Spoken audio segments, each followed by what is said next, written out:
shootings or car accidents or what have you, the purpose is to bring attention.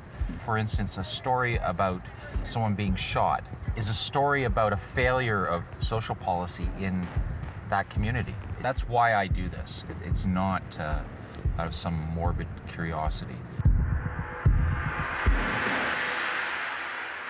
Investigating a update. Okay. There's been a major change in the media. Part of that is they've laid off a lot of staff. They're probably one of the first manifestations of that was getting rid of their full-time guys at night. I saw that as an opportunity when I was getting into this business a few years ago to fill that gap, because those stories still happen. It's just there's nobody around to take those pictures. What I'm doing is sitting here, listening to the scanners, listening for calls that may potentially be newsworthy.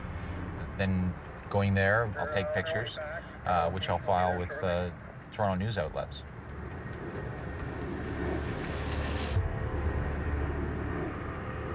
When I was 9, I discovered photography and I wanted to become a photographer. There was some amazing images coming out of the Vietnam War.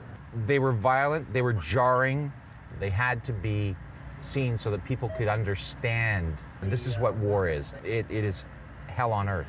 These are the things that sort of framed what it was to be a photojournalist.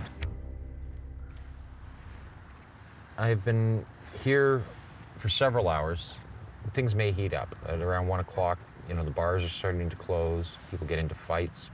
People start shooting each other.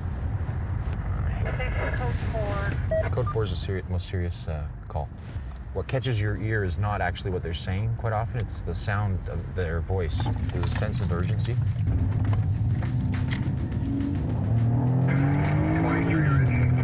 When I get to a scene, if there's no ambulance or police there, first thing I do is administer first aid. As a human being, I have an ethical obligation to help people. The pictures that the newspaper wants are not the pictures of a person laying in the front seat of their car or dying. And I think there's a misconception that photojournalists that's what they're trying to get. You know, I have had tears running down my face, while I'm taking pictures.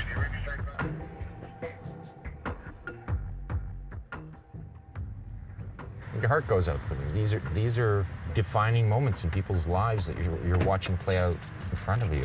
You know, something very bad is happening for this person. Watching their mother being rolled on a stretcher, and those are really, really tragic situations.